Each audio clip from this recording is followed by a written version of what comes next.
Hello, I am Wombman, and this is MLNNNYC.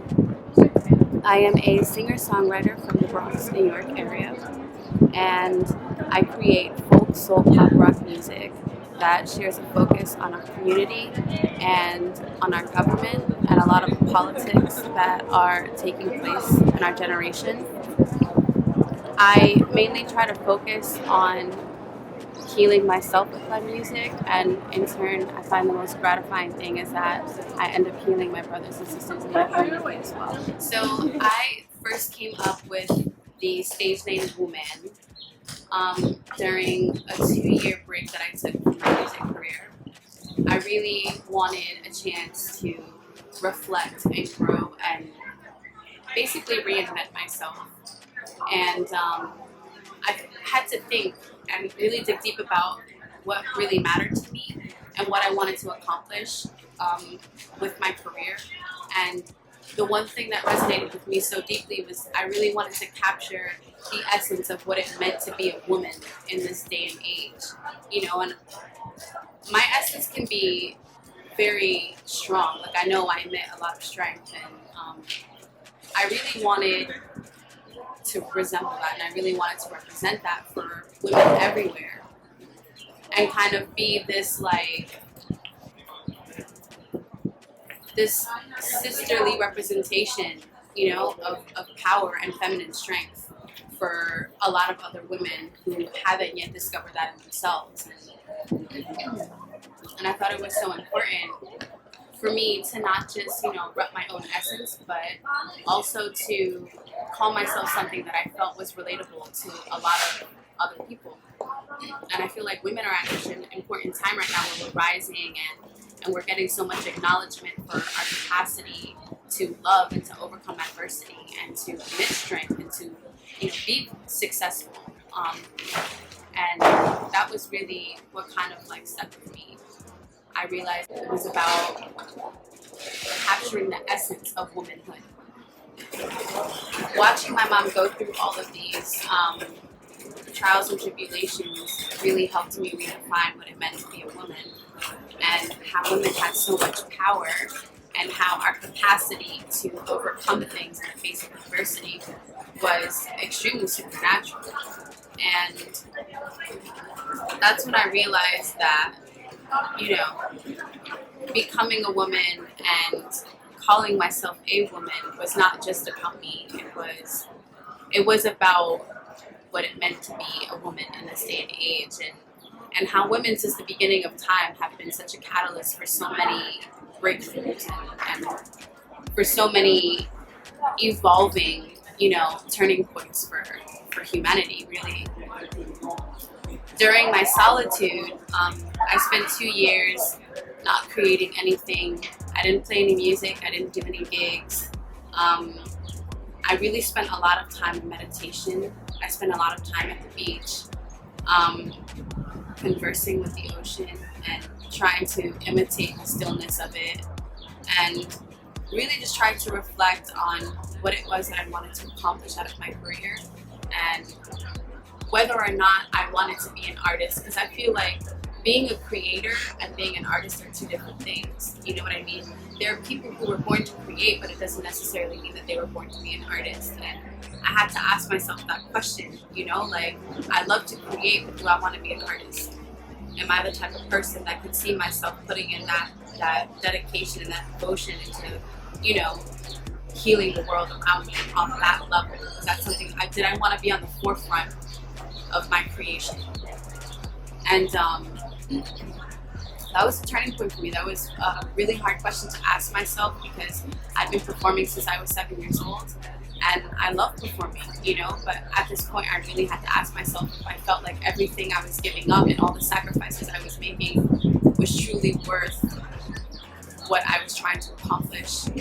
Because at the end of the day, nothing is promised, and you take a risk putting yourself out there and taking a leap of faith in yourself and your dreams. And I feel like a lot of people don't give enough credit to artists for that. So many people like to look at artists like they're not involved in a true profession, and like they're not really putting in any work, because talent or creation is something that comes naturally there's a lot of dedication and a lot of sacrifice, you know, things you give up that you can't get back, like spending time with your family and spending time with your friends, and being able to support your friends, you know what I mean, at their own pivotal moments in life. And sleep, you give up so much sleep because you have a lot of work to do, and when you're an artist, your work is never really done. So I felt like that was a turning point for me, and in my solitude, I found that everyone has purpose, everyone has like a legend, you know what I mean, like a soul mission. And I felt like your soul mission is something that encourages you to break out of your comfort zone for the betterment of your highest good, for the betterment of the highest good of humanity. And I felt like that was when I realized that I could put my fears aside and I could really do this, and I could really make something of myself and make something of the world around me, because I knew that it was my soul mission to heal and to inspire, you know, young men and women everywhere. Because my stage presence is, it's very relative, you know. I'm like the big sister who's just like having this conversation about like really pivotal things in our community and our government and things that are happening. And I found a really clever way to touch on really sensitive topics without making it sound too dry and too blunt. And I felt like that has been a talent I've developed as a writer, you know, being able to talk about things that make people uncomfortable, but also making it so fluid and so fluent that people find it inviting to now speak about things that weren't always okay to talk about. And after the 2 years passed, I made a conscious decision to not just do gigs and not just do shows and, you know, locally, but to really take my career and my life to a whole nother level of being. I didn't want to waste my time taking my life for granted. Finding my soul path for me was really a huge emphasis on solidarity and spending time alone. Like, I know it sounds simple, but there's so much to learn when you're alone, you know. You really kind of just have to spend time with yourself and figure yourself out and get to know yourself, you know, and think about, aside from what everybody else has to say about you or to you, about what you should be or what you should do, what matters to you, what at the end of the day makes your soul feel complete, makes you feel like you are indeed a positive and meaningful contribution to the world around you, you know.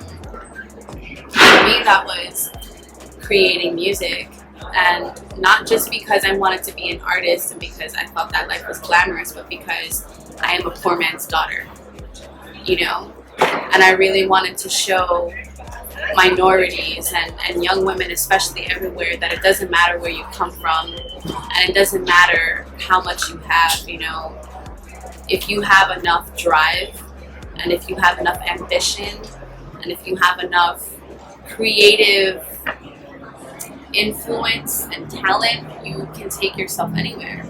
We live in a world of infinite possibilities, and I feel like a lot of people automatically assume that everything you need is you can find in external resources, but I've learned in my own moments alone that all the answers you really need you can find if you turn in.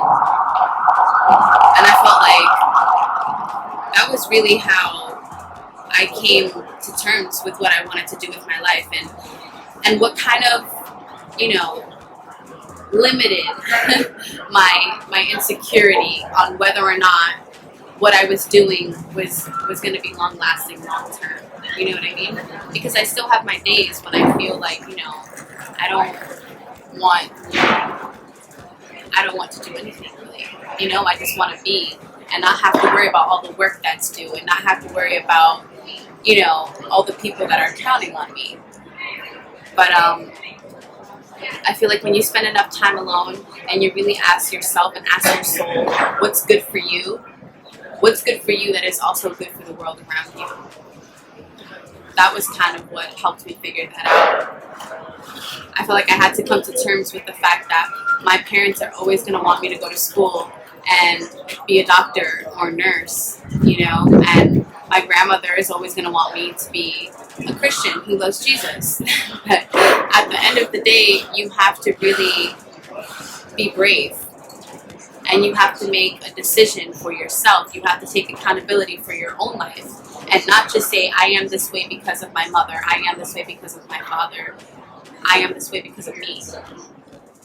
And it's a leap of faith you have to take in yourself.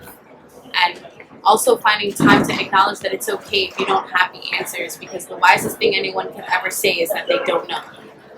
You can find me performing most of my shows in the Bronx. I am a very proud Bronxanite. I want to definitely be a catalyst for Bronx culture, especially in the art scene.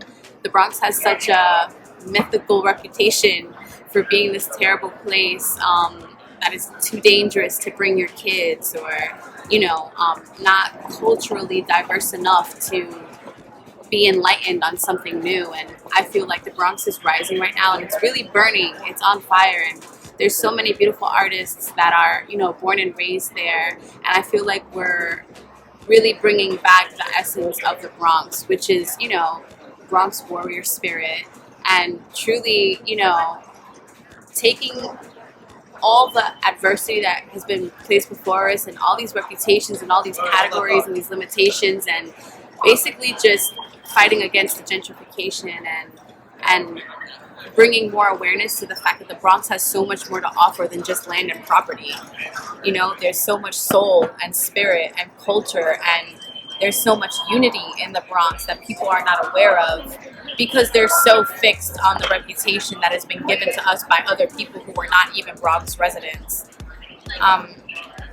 So you can find me performing in the Bronx, mostly at Live from Under or any other event focused on like the art scene. I kind of want to start reaching out to other states and showing people that, you know, the Bronx is out here, and we're doing big things, and we're not sleeping anymore. We're awake, and we're ready to fight for our place on this earth and in the art scene.